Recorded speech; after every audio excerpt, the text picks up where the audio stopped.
Hi guys, it's Bakos again. Today I just thought that maybe let me just do a video in a much more relaxed mood, but at the same time talking about very important things that have to do with pro-medical as a business. Just yesterday, today is the 15th. Yesterday we had a meeting, a Zoom meeting, as members of the cooperative, looking back, at the cooperative from the day it was started to date, and looking at the activities, businesses, projects, whatever you name them, and various transactions that have taken place. Of course, the structure of the meeting was a bit formal, but today I just want to take it easy, just to take you through again over the things that we discussed yesterday, but in a more relaxed and more casual way of doing things. Maybe let me express my disappointment, guys. I don't know what were the reasons of many people not showing up for the meeting, but I'll take the assumption that there were valid reasons. Maybe people missed various notices of the meeting, or people were too busy, which is also okay. They were too busy to attend a business meeting. Maybe there were technical issues. I don't know. Okay, but I know that some did indicate that they had challenges. They were double booked, so they had to make a choice. Okay, whatever the reasons may be, I just want to reflect a little bit, reflect on the cooperative and its activities. But maybe let me just start talking a little bit about myself without sounding like I'm blowing my own pipe. You see, the cooperative, when it was initiated 2017, as you know, that most of us came from SMTP. Myself and others who have been involved with SMTP. In fact, I found many people, because SMTP was actually initiated, I think it was started around 87, if I'm not mistaken, by the then colleague of ours, Dr. Joe Mailan, and others, Dr. Rangaka, for instance, and so forth. Now, I qualified around 96, and then I joined SMTP as a vehicle that was supposed to empower doctors, so to say. That's what we were promised. And I did not only join SMTP, but I also became part of NAFCOC, National African Federated Chamber of Commerce and Business. Well, later on they added business. It's National African Federated Chamber of Commerce, NAFCOC. And then I was involved in business development at NAFCOC. And then I became a financial advisor around 2004. And I'm still a financial advisor to date. So I've worked with many companies. I've worked as an independent financial advisor or an independent broker. I worked with the likes of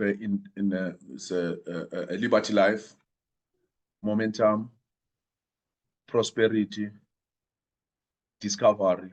We actually started Discovery. Discovery at that time did not even have Discovery Life. It was just Discovery Medical Aid.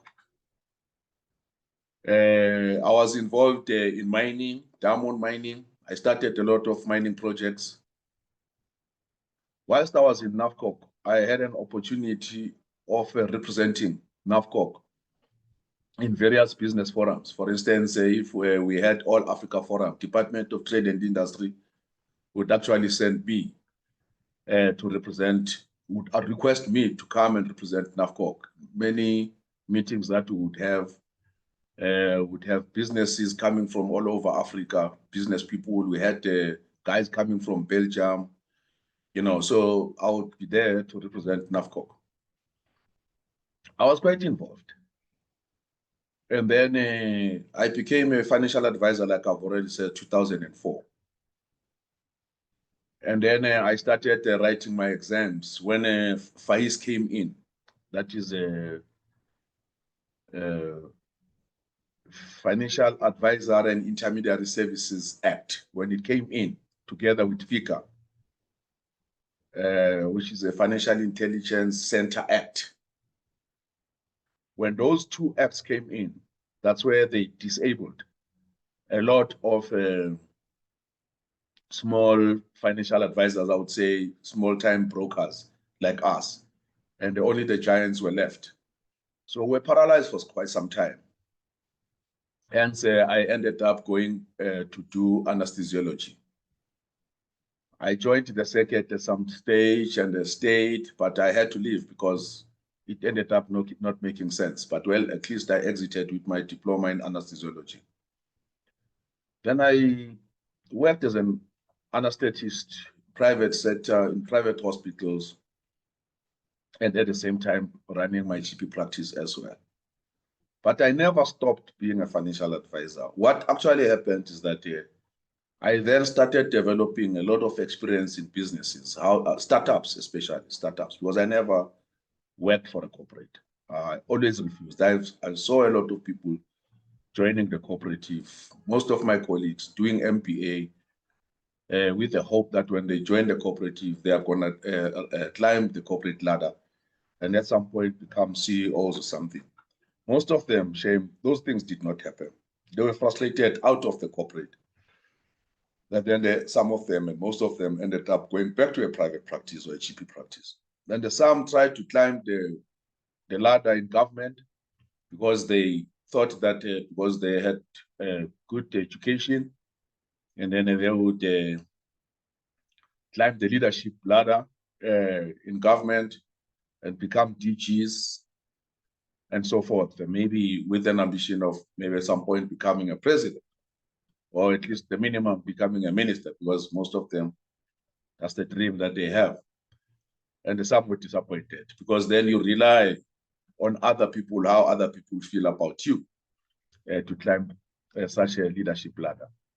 Myself, I never made such a choice where I would rely on someone else to determine my future or to determine my altitude.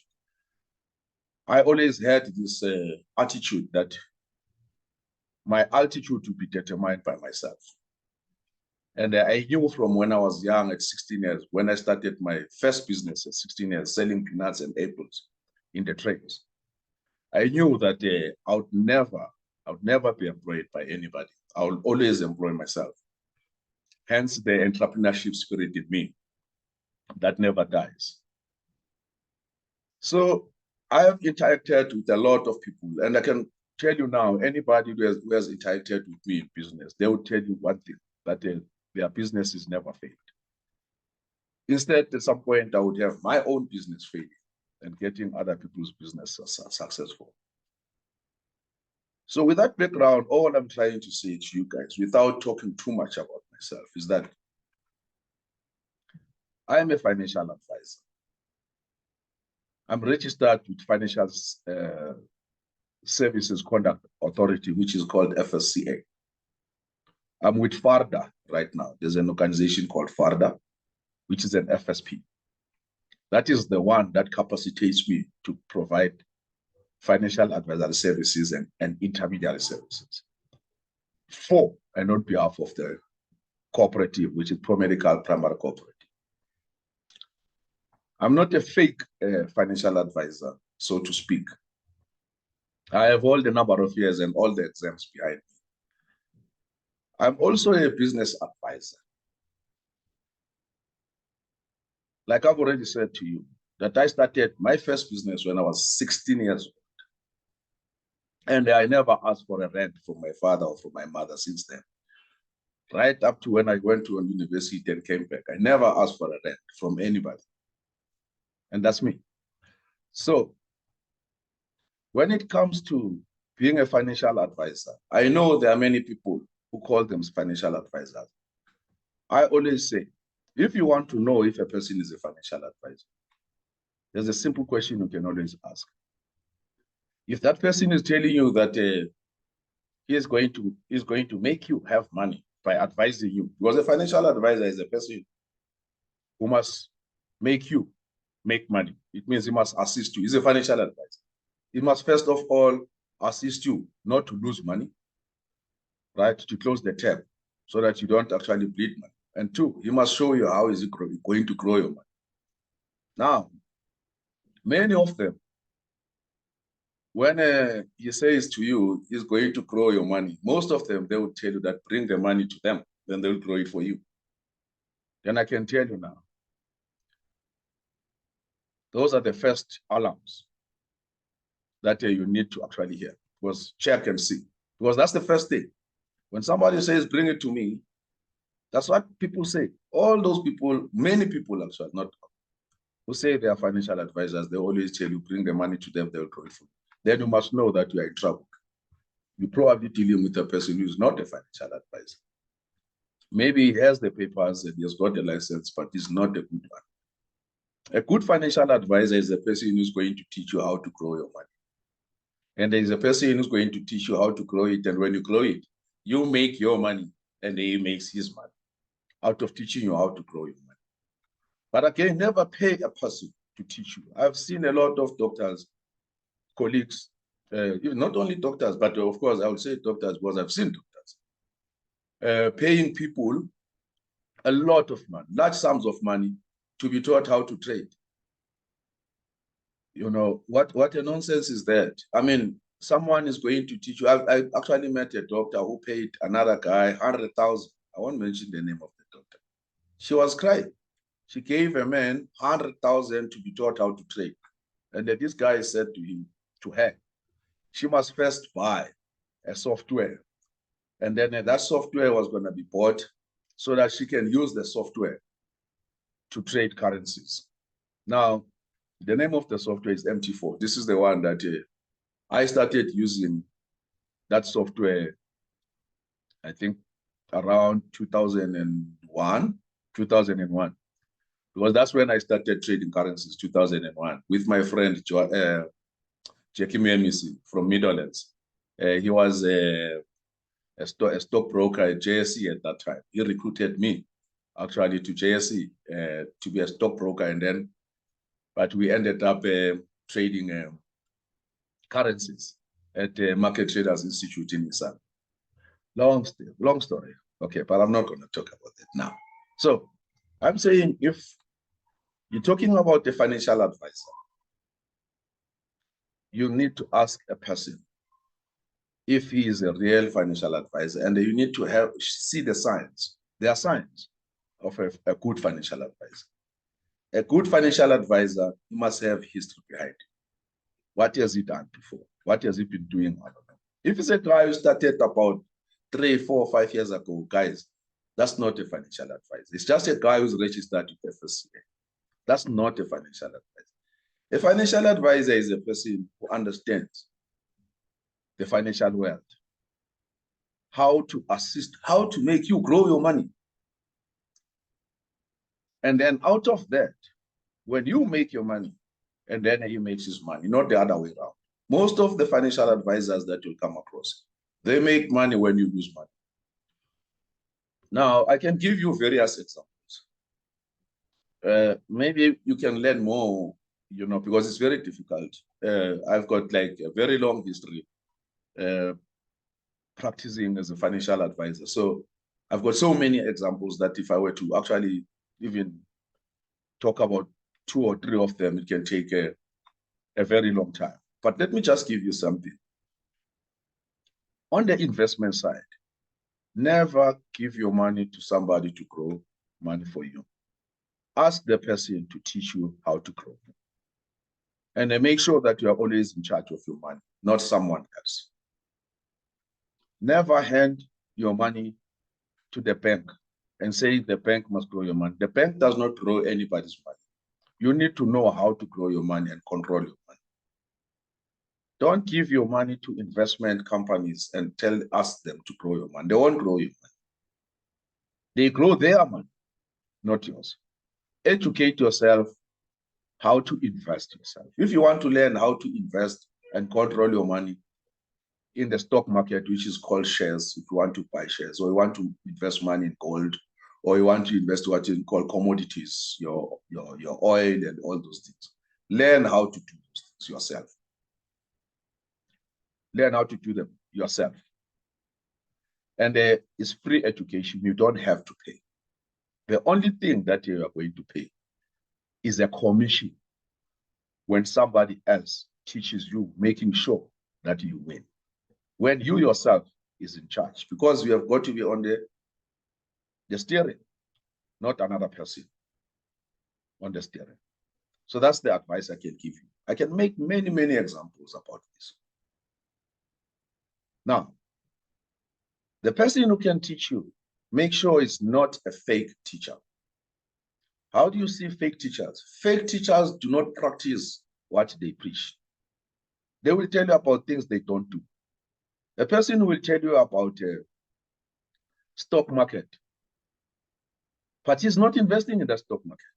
He cannot show you the history because you need to see historical performance.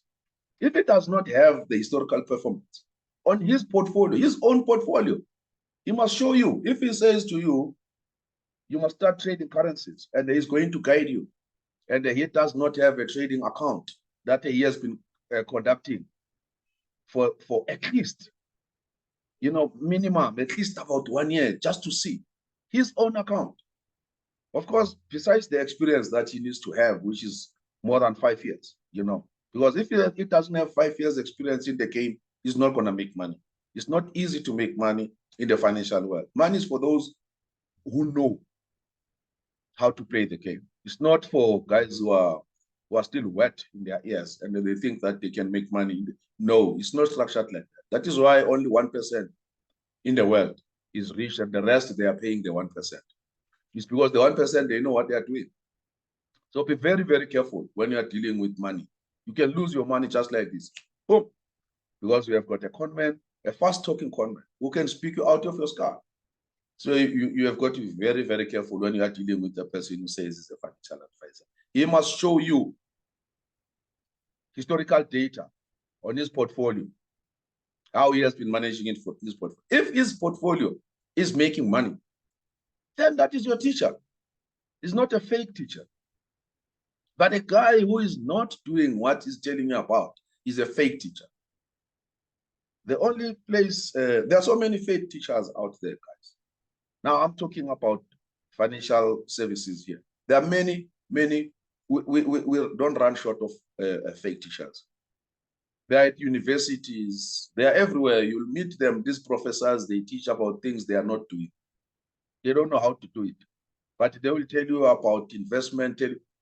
It's not taught at university. This is a different ball game. They are highly specialized institutions that teach and it's practical. You have got to be practical. You have got to join these institutions, work with the people who are doing these things on a daily basis. Of course, the terminology, all those things, they're important, but you don't learn those things at university. You learn them, you can learn them online, you can learn them from other people who are involved, who are in the game, from your mentor.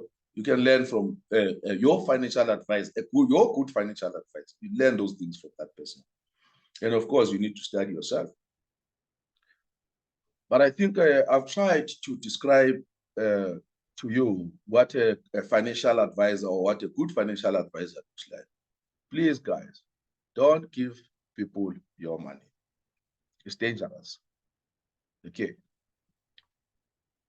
Now, I might have left other things, but I think just the key things that I thought that they are very important when we're dealing with a financial advisor are those. Look, in financial services, we have got things like risk. risk where you cover your life, your disability, your death, disability, dread disease, or what you call critical illness. You cover your income protector. You cover your house and, and your household contents and all those things, your vehicle and so forth. That is risk. That's the risk cover. And then you can have it divided into short-term and long-term and so forth. So there are many, many products there. Cover the risk. It's important to cover the risk. And you need advice on that one. I'm available to advise you on those things. But I would suggest that as soon as the risk is covered, I think what becomes more important for me is that you invest. And depending on your age, you can either go aggressively or less aggressively or conservative, or where you preserve whatever you have created over time. And the only way to assist you when it comes to risk analysis and risk cover is when we discuss, we engage, and I educate you. I don't want your money. I don't want to. The only time I can make money is when I've given a good service.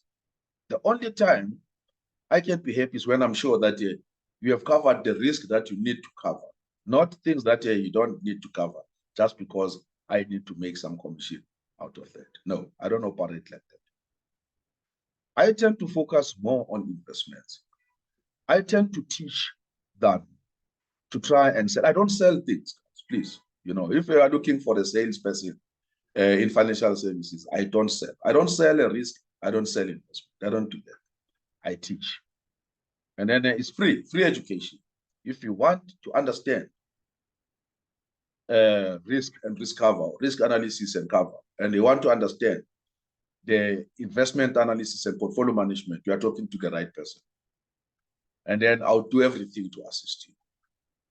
And of course, those of you who don't have my number, you can call me anytime at 081-321-1534. You can WhatsApp me if you want. And then you can email me as well. Dr. Mkhulisi, Dr. GML Mkhulisi at gmail.com or info@promedicalprimarycooperative.com. It's very easy.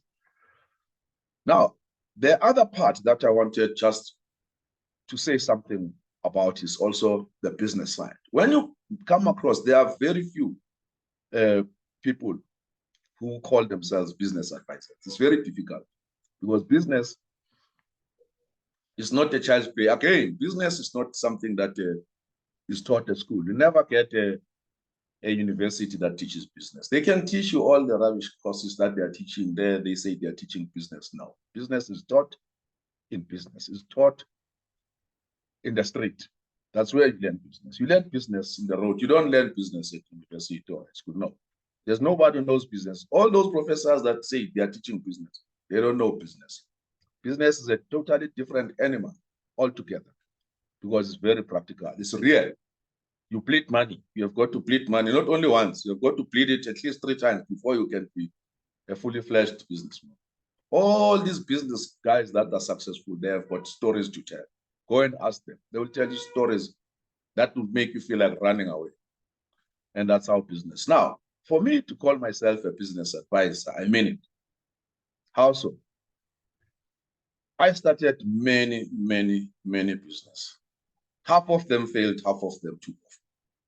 But let me tell you, when I say I'm the advisor, I mean it. I'm doing now.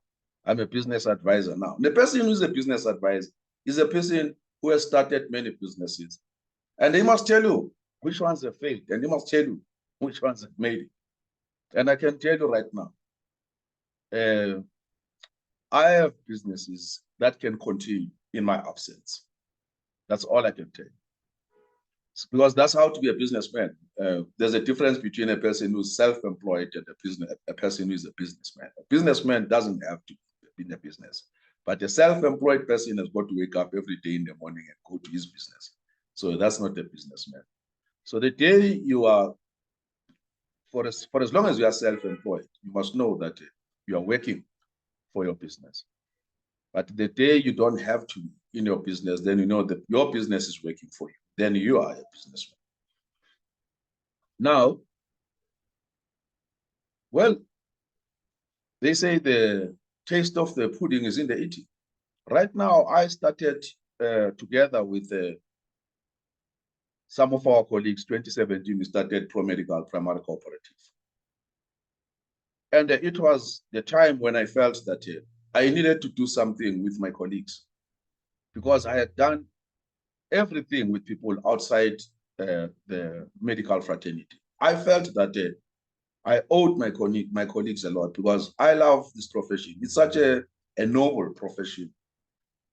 It's so fulfilling. It's so, you know, it's amazing. It's like I don't know how to describe it. You know, to be part of this community of doctors. You know, it's something I don't know how to describe it. Then I said to myself, you know what? I really need to do something. And one of the things that made me realize that I needed to do something about our colleagues or about health, about the industry itself, is when I realized that our colleagues, they are becoming poorer and poorer and poorer. There was a time many years ago, I think that was probably in the 80s, when the doctors were listed in the top 20 highest earning people in the country and also in the world. And just recently, you know, I think around 2000, I started noticing that the doctors were not mentioned there. They were no longer there. And in fact,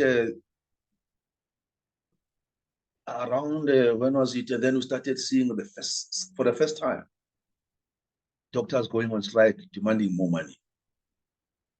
Then there was a time I noticed the times of Mantra Shabalala.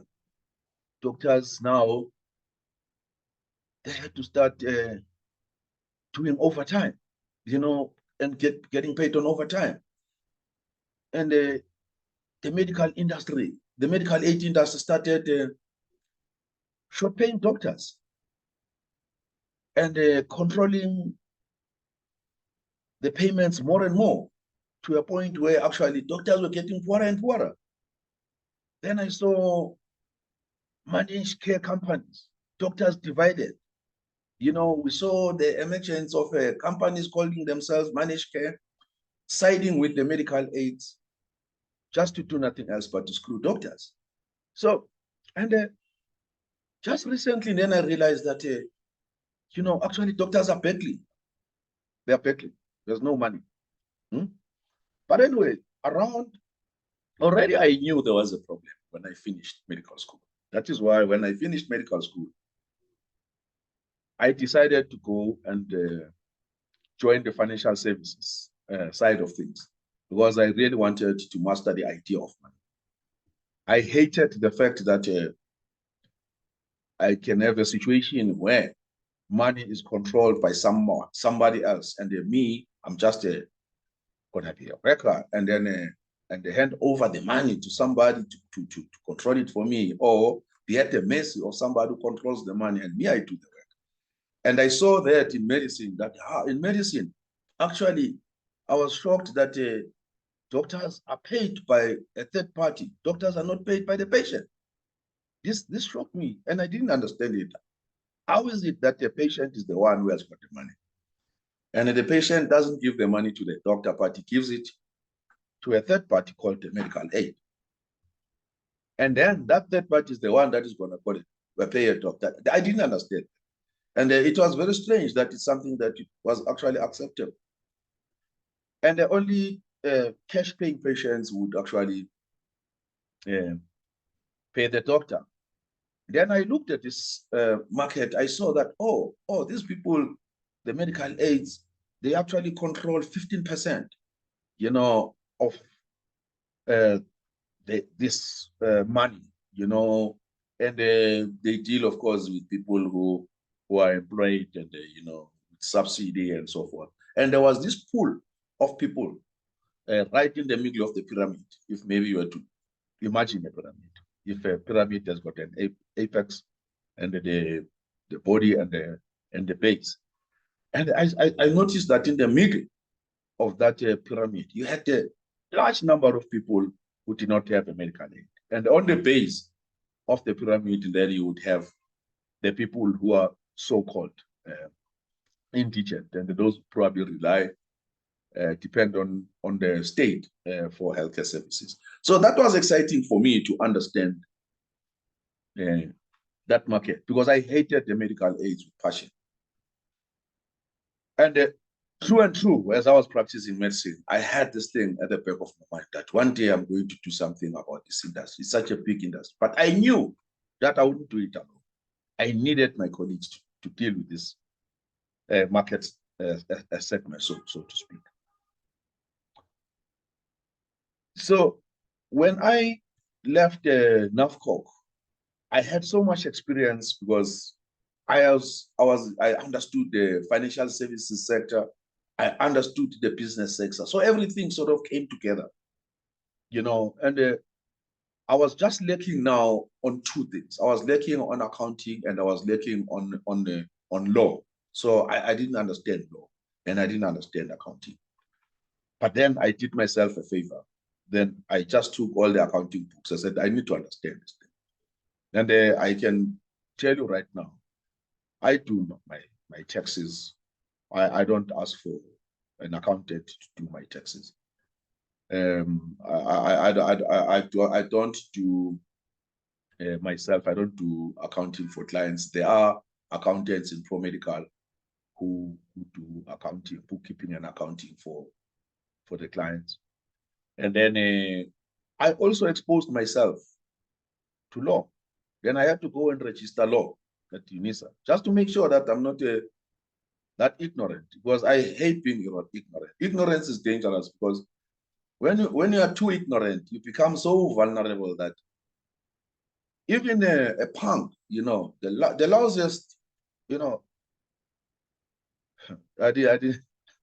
you know, I can tell you, you can pitch out by a clown if you know, because you just get so scared about when you hear the legal jargon, you know, passing passing around, and then you think that hey, then you're in trouble. So I just made it a point that let me do this. Unfortunately, with my busy schedule, I actually never wrote my exams, second, third, so forth. I just decided that look, at least I can do legal research, then I'm okay. In fact, I never had an ambition of being an attorney, but I just wanted to understand this thing. Now, guys, if you want to know what I've done, you look at what I've done in ProMedical. So this is basically what I want to talk about. I started together with my colleagues. I always dislike the idea of I, because sometimes you sound like just blowing your own pipe, you know. I started the ProMedical 2017 with my colleagues. I know Dr. Rangaka was there, you know, and quite a number of colleagues from SMDP. They came in at that time were SMDP cooperative, because that's what we wanted. We were actually kicked out of SMDP. Were a group of those people who were questioning, and I was very vocal to a point where I annoyed Joe Mailani, Dr. Mailani, may his soul rest in peace, who passed on some time ago. So I annoyed him, and I think I annoyed Jan Mukhalat, because he was one of Joe Mailani's stooges. And then I think I annoyed other stooges, you know, and I'm saying stooges, I'm saying it deliberately, and I don't care what they want to say about that, because they're not going to do anything. I'm not angry with them. It's just that I don't respect. I don't think they matter. You see, because they have nothing to offer to South Africans. They have nothing to offer to the healthcare industry. They have nothing to offer to our colleagues. All they did is what they did to manipulate people and do the nonsense that they were doing. And just recently, they are threatening me with legal action. You know what? They don't know what they are touching. I'm coming, and I'm just preparing, and probably I'm just preparing these videos, and I've already spoken to the entire legal team that we have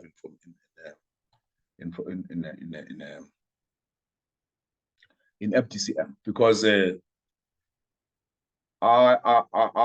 am wearing right now. I'm wearing a pro-medical primary cooperative cap, and then when I deal with these things, where you have got these corrupt individuals throughout the country, I deal with these people when I'm wearing my cap of Mass Democratic Civil Movement, which is a political structure, and that is a structure that is going to shake the trees across South Africa and drop all the rotten fruits. We don't want them, and then want new fruits.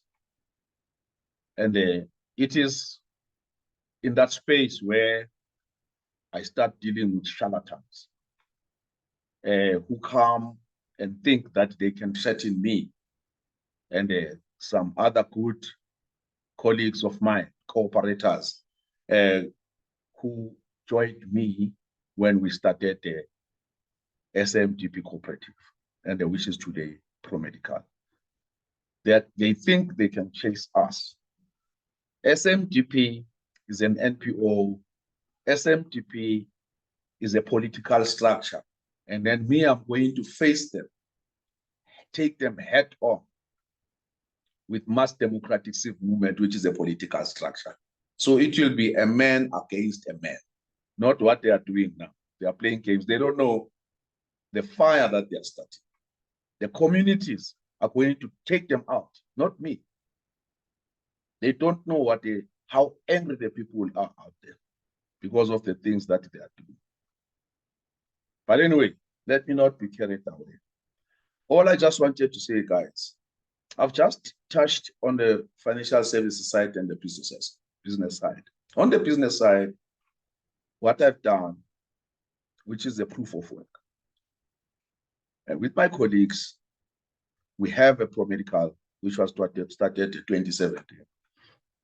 Now, yesterday we had a meeting, and I've already expressed my disappointment in the attendance. And I decided that, no, I'll do this video. And just to make sure that those people who missed the meeting, they know what we're talking about. And then we keep them up to speed as members and shareholders of the cooperative. So I spoke about my observations over the past couple of months. I mentioned that there are certain things that I observed that are starting to develop within ProMedical Primary Cooperative, which are not necessarily a problem, but can be a problem if not addressed. I'm going to run down just a few of them. One of the things that I've observed was that many people, they sort of don't understand what is ProMedical and what ProMedical is not. ProMedical, just to make it clear to everybody who is participating in ProMedical, who is a member or a shareholder of ProMedical. ProMedical does not belong to Dr. Mkhulisi. It's not owned by Dr. Mkhulisi. I'm a leader like other leaders. In fact, if you remember very well, after ProMedical was formed, I think around 2018, I think it was our third, because we used to have a lot of meetings, workshops and so forth. I think it was the third or fourth, I can't remember, third or fourth meeting. I decided that I resign as a chairperson, because I was a chairperson and I was also in business development. Now, can you imagine? We have a guy who is the founder. you also have the same guy is the chairman, and the same guy is a business developer, is in business development. Now, people were starting now to fear me, and I didn't like that because people now they don't know what to ask. We would have a meeting, and then you call for questions. People don't know what to ask. People they seemed to be so confused and lost. People they didn't know what to do. So I said, no, maybe I must actually become part of them and have somebody else in the help. So then we actually literally nominated people, chairperson, treasury, and treasurer, and a secretary. And the whole idea was for me to hand over all the work that I've already started to them. And of course, we needed to start that process, you know, which actually never took off. But anyway, I understand. I mean, you know, people are busy, and but it's okay. I'm ready. But now let me tell you why I had to step down as a chairperson. It's because I didn't want to control pro-medical primary cooperative. I wanted the members, the shareholders to control it. And then me, I went to become a marketing director because, of course, I didn't want to just walk away as a director as well. I said, no, I'll just become a marketing director. Now, marketing comes as second nature to me. It's not something that I think about. It's something that I do, something that I enjoy. For me, it's not even work. You know, it's almost like breathing. Well, there's some work done on breathing if you are being scientific about it. But I don't feel like I'm working when I'm doing marketing.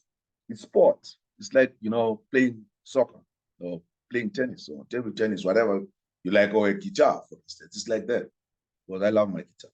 So I operate like that. So now I observed that some people they deal with the cooperative as if they are dealing with Bakos or Dr. Mkhulis. I don't own the cooperative. And the cooperative is not an association. It's not like these voluntary associations that are moving around. There are many of them. And they are full of fast-talking conmen.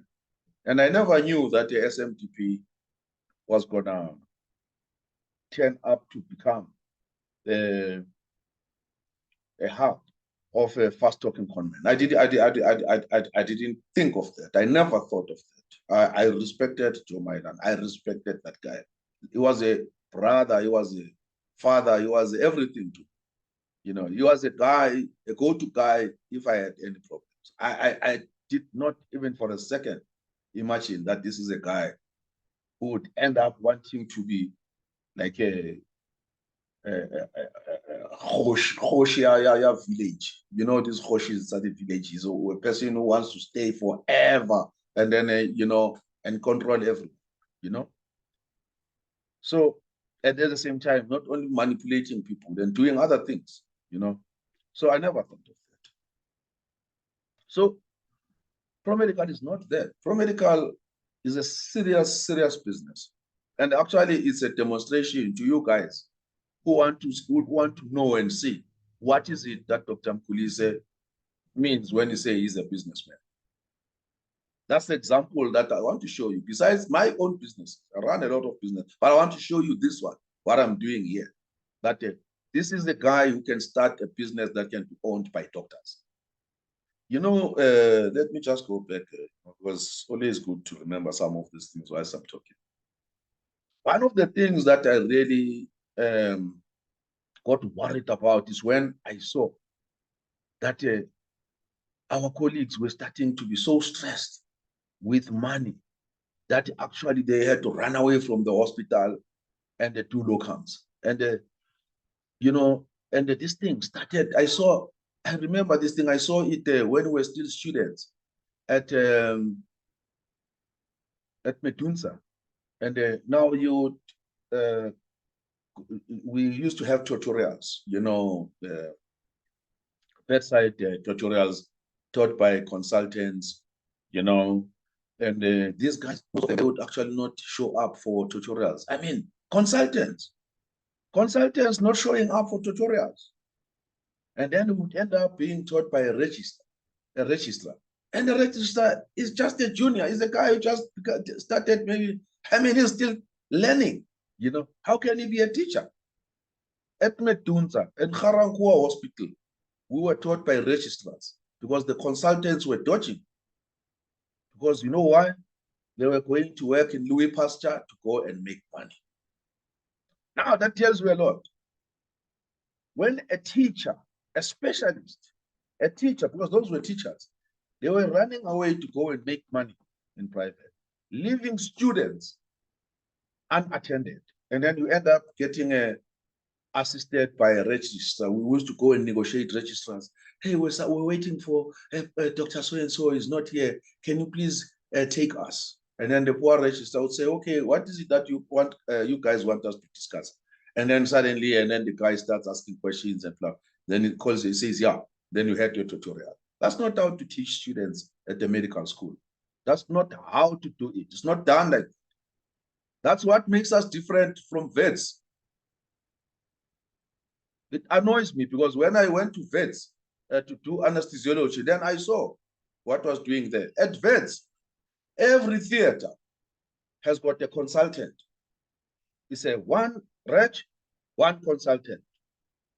They've got many theaters.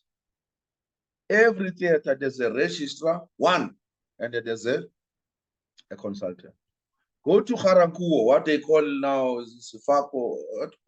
It's not Joachim, it's Joachim now. Yeah, go there. You'll see. There are two consultants, if you are lucky, if the other one is not dodged yet. Two consultants for all the theaters. Where are the others? Where are our colleagues? Where are the others? Why they are not teaching? Why is it not one consultant? Because they are consultants, they are employed. You see. So I saw this. I said, this problem is a problem of money. Doctors are poor. That's why they are doing this. And our black doctors, they become worse. They become poorer and poorer because they don't know how to work as a team. Because you can still have medical centers or group practices whilst you are taking care of academic institutions. But our black guys don't operate like that. Our black guys don't operate like that. White people do that. That's why they are able to teach their own. Because they run medical centers, they run big practices, group practices. You find they are running a radiology across the country. And they make money even when they are not in their practices, when they are teaching. They are still making money. So that is why I decided to start ProMedical, was to actually address this. But I knew that I would never win if I were to call the black doctors, specialists, and GPs and say, guys, let us form medical centers, let us form group practices and so on. With black people, I don't know why it does not work. So I said, perhaps let me do this. Let me go and set up ProMedical. ProMedical is going to have a holding company and subsidiaries. And once we have a holding company and subsidiaries, then you cannot hold nothing. So it means the subsidiaries must be companies. And then I invite the doctors to participate in the formation of ProMedical, pull our resources together, and then from there, we form a holding company, we form the subsidiaries. And I've managed to do that. Over the past 4.5 years, I've done that. That is what I'm saying. It is a proof that I am a businessman, that I say I am. So I've developed these companies. They are there, they are existing. I'm going to go through them now to show you what I'm talking about. So what I'm trying to say to you guys, if you support ProMedical, you become part of ProMedical. You are going to enjoy your stay in a government hospital. You are going to enjoy working there because you'll know that even when you are not running for locums, you are not running for your private practice there to go and do an laboratory there in Zamogo or Dodging to teach children there at medical school. You would know that you are making money. You can actually stay there and teach these kids because these businesses are going to make money because you'll be a shareholder in this business. these businesses. And you'll still have an opportunity to come and work after hours in our hospitals that we'll be owning, because right now we have 3 that have been lined up. I'm going to talk about there. So I'm just showing you one of the reasons that they actually made me actually start ProMedical. So it's not an association, guys, it's a business. It's not a stock fair as well. It's not a stock fair. If anybody is thinking of a stock fair, there are many stock fairs in the black people like stock fairs. They're what stock fairs. Billions and billions of money are sitting in stock fairs. And do you know where the stock fairs are putting their money? Their monies, they're sitting with the banks. And who owns the banks? The commercial banks. You tell me, you know. The white guys own these things. And then, of course, with some coffee there, because they like sprinkling some coffee in milk. And then you have got the Saki Makozomas of the day and so forth.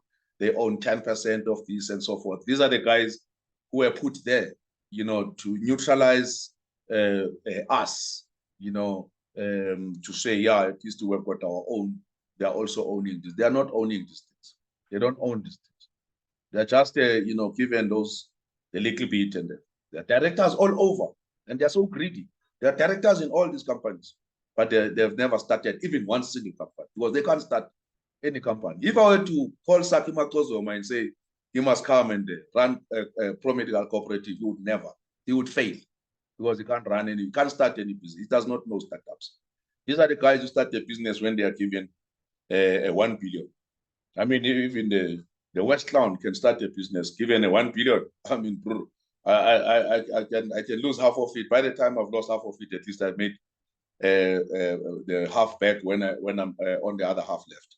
Okay, so what I'm saying to you guys, this is not a stock fair, because I'm coming back now. Sometimes I digress, don't worry. Like I told you, it's more relaxed. You know, I'm not actually formal on this. I'm just trying to make you catch up with what we discussed yesterday. I just had to fill in certain things just to give you a bit of more background, especially about myself. And then now I'm giving you a bit of background about ProMedical. ProMedical is not a club. A club of people when they are bored and then they come and, you know, just to hang around and have fun. No, serious business. And it's not a private company. It's not a PTY. It's not something that is for Bakos and his cronies somewhere. No. And it's not a public company as well. It's not owned by the public. It's owned by the members. Members own ProMedical.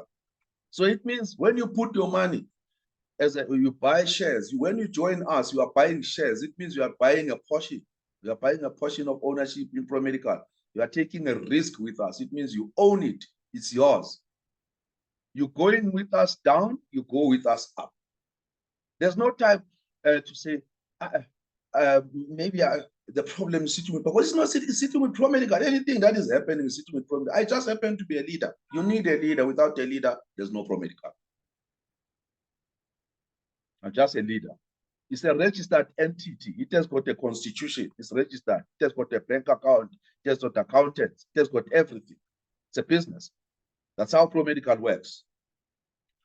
It's not a social gathering too, where you just rock up just because you're bored and you think, no, let's hang around, guys. What can you? No, it's a business. We're running a business. That is why we have got this holding company and subsidiaries. At ProMedical, we are pulling together the scarce resources or the limited resources so that we can start something.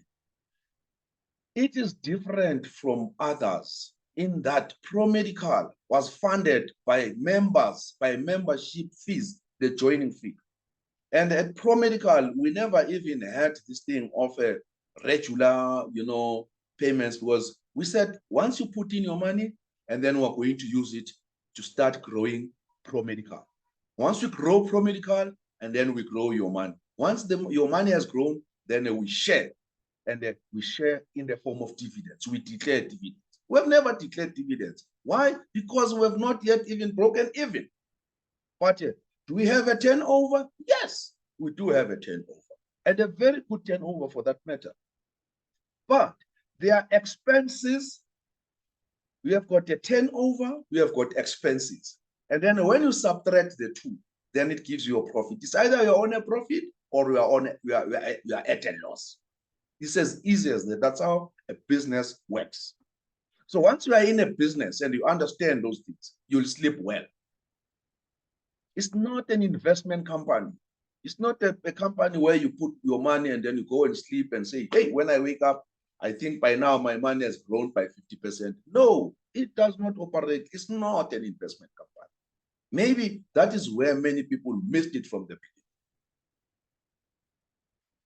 Let me just tell you a story, and I don't know if the story is going to offend some people, and if it does, my apologies. That is not the intention. But I just want to illustrate a principle of wealth creation. Wealth creation. By the way, let me maybe spend time just on the definition of wealth. In my own definition of wealth, if you ask a guy who has done MBA and you ask him what is wealth, you'll hear a very interesting definition of wealth. You know, they will tell you if you take your assets and you minus the liabilities, and you are left with what you would call wealth for that particular individual. I like it. Others would use an income, for instance, income statement, and say, you know, your disposable income. They'll tell you if you minus your expenses from your turnover, and then what you are left with is what is wealth. My definition is totally different. Wealth, to me, you just count the number of days that you can survive without working, and then not changing your lifestyle, keeping your lifestyles the same, stop working, and then meaning your lifestyle and your family's lifestyle the same, and then count the number of days that you can survive. That kind of a definition helps me to understand where I am now in life. Now, like I told you, I've got businesses that don't need me. I don't have to be in that business for the business to work. I do them. I participate because what else can I do? I'm going to sit and do nothing now. And then if a business can keep giving me money without me being there, then that is wealth. So if my friend, you, as you are sitting there, and you were to stop working, and you just count for me, how many days can you survive without changing your lifestyle and the lifestyle of your family? And at those number of days, they give you your wealth. Then you know what is your wealth. It's easy. You see. So there is a very interesting organization or a structure owned by our colleagues. If they get annoyed, okay, I'm sorry. But I'm just using it because it's a very typical example that one can use to show what people should not be doing. Or if they are honest to themselves and they stop looking at me as somebody that who is their enemy. I don't know who told them that they should look at me as an enemy. I'm not an enemy. Why should I be an enemy? I'm just outspoken. And I just happen to know things that they don't know.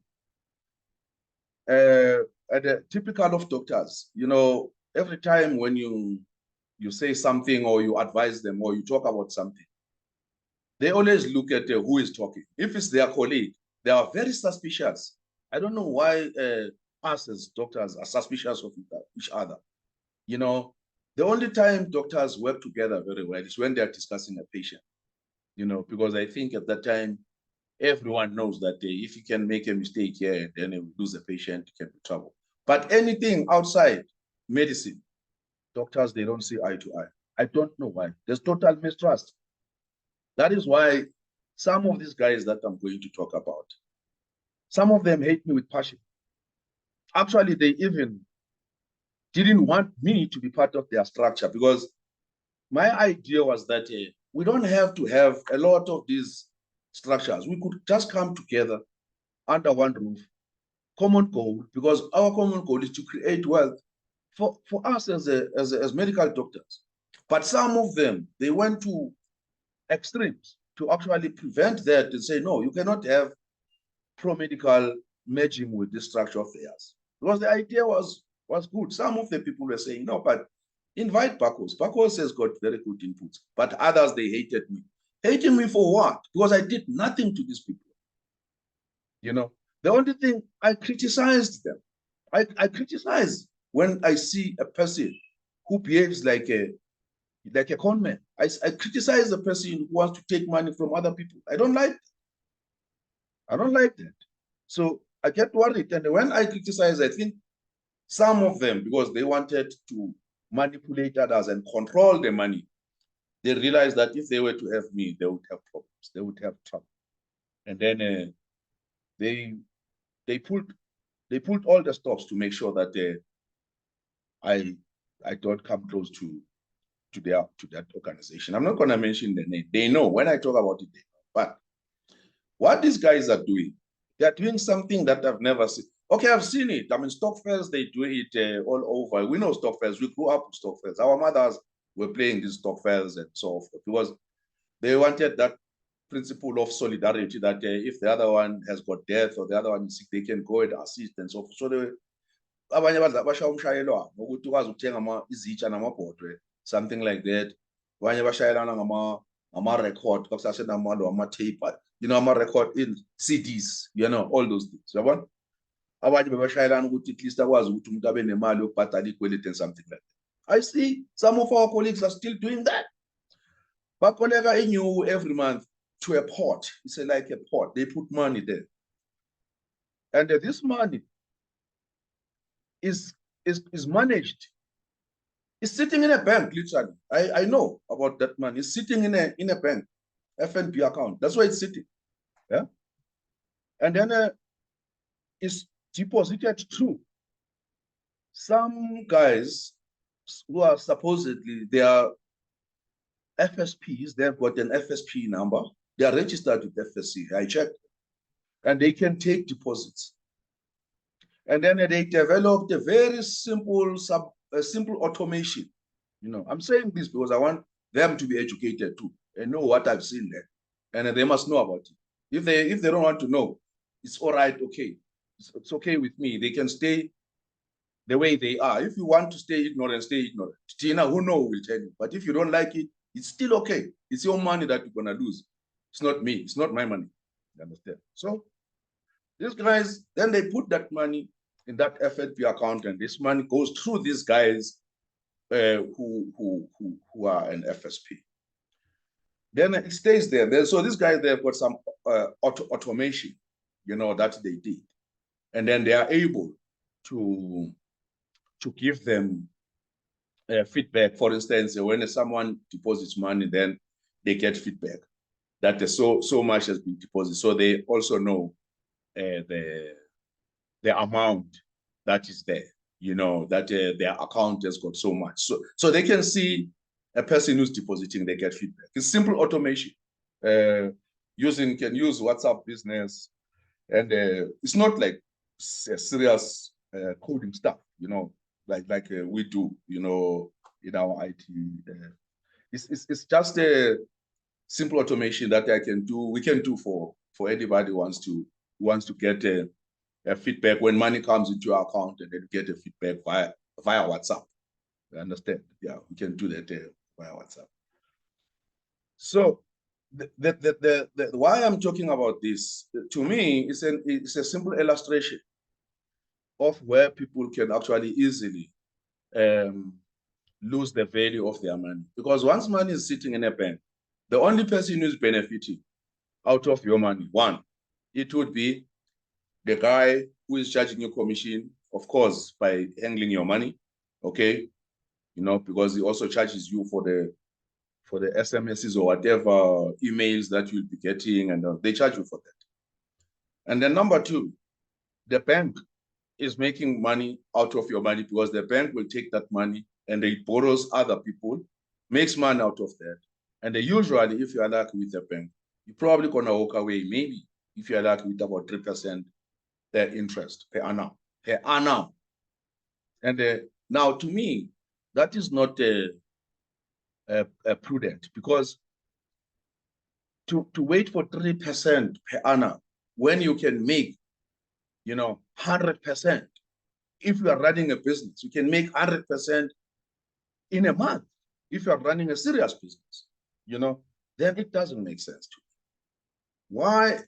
But I do know that they do have the idea that one day they are going to start businesses.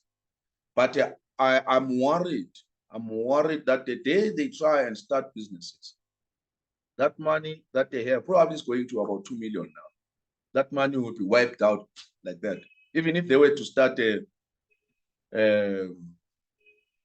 bakery, even if they were to start a bakery tomorrow, I can tell you now, that money will be wiped out on the first time, because that's the time they will be learning how to operate the business. Because remember, a business, like I said, guys, it's not something that you go to school. When you become a doctor, you also have a degree in business, or you become a lawyer, and then you also know it's highly specialized on its own.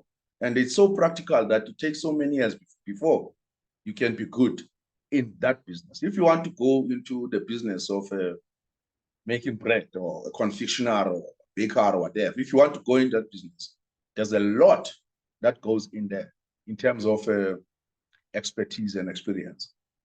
And you have to bend your fingers at least 3 or 4 times before you can get it right. It has got its tricks, it has got corners. So that is the problem. So that's my worry. And inflation, too, that's another thing that is worrying me. Inflation is busy eating that money. If you cannot beat inflation, then you must know you are losing money to it. Inflation is nothing else but the rise in the cost of goods and services, you understand, in a country. So it eats out your money. So that is why us in ProMedical were better off because we started businesses. And the reason why we started businesses, because ProMedical was formed by people who knew businesses.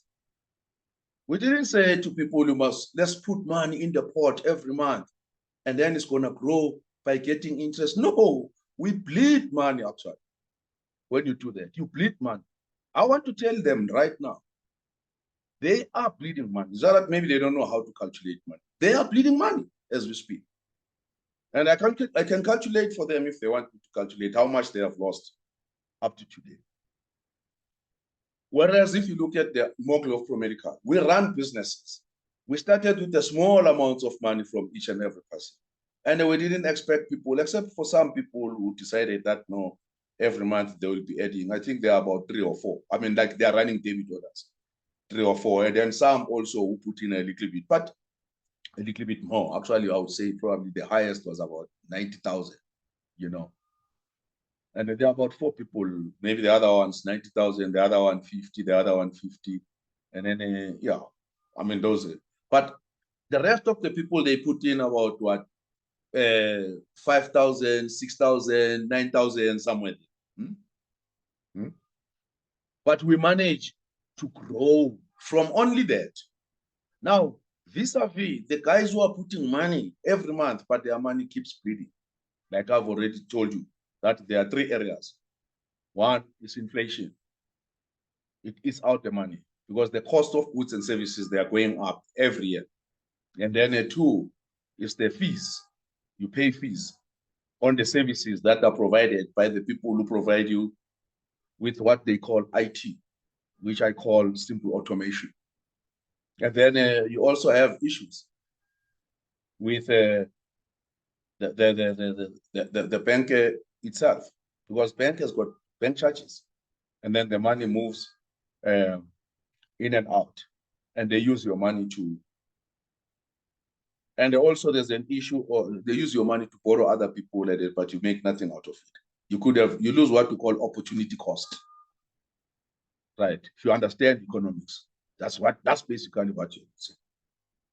Right. And then you also lose the ability to learn how to run businesses, how to grow your money yourself. So they are losing. Because if you run businesses, then you are developing, then you are learning, you are investing in yourself and reinvesting in business, invest in yourself, just like that. And then you develop a community of people who know how to run businesses, like we're doing in ProMedical. So in ProMedical, we will be doing that. As these subsidiaries are growing, you're suddenly going to have all members of ProMedical participating in various positions. and being trained to participate in various positions in all the subsidiaries of ProMedical. And in that way, after 10 years from now, we'll be having matured business leaders or business leadership that comes from all these subsidiaries. So there is no opportunity cost lost. In all aspects, we're making progress. We increase the money, we increased our level of skills level, experience. We produce leaders that can actually lead in business, you see.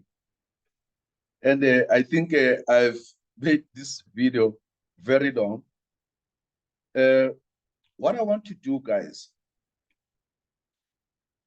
now I'm going to do another video, okay, where I take you through, like I've already said, I've already told you what ProMedical is not, but and I've given you like an overall view what ProMedical is and is all about.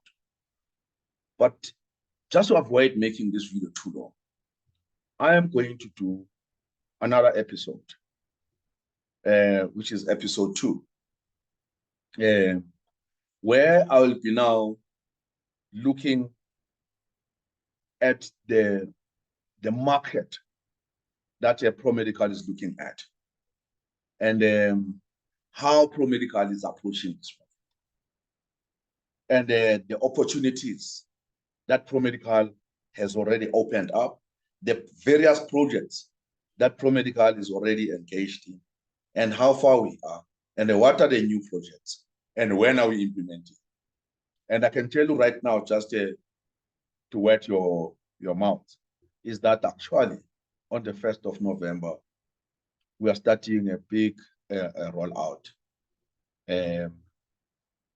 on the companies, actually providing the medical services to companies. We are starting with one company that has got a large number of employees. That's got 6,000 members countrywide, but we're starting in Rustenburg. Okay, let me just pause for now, and I'll see you in the next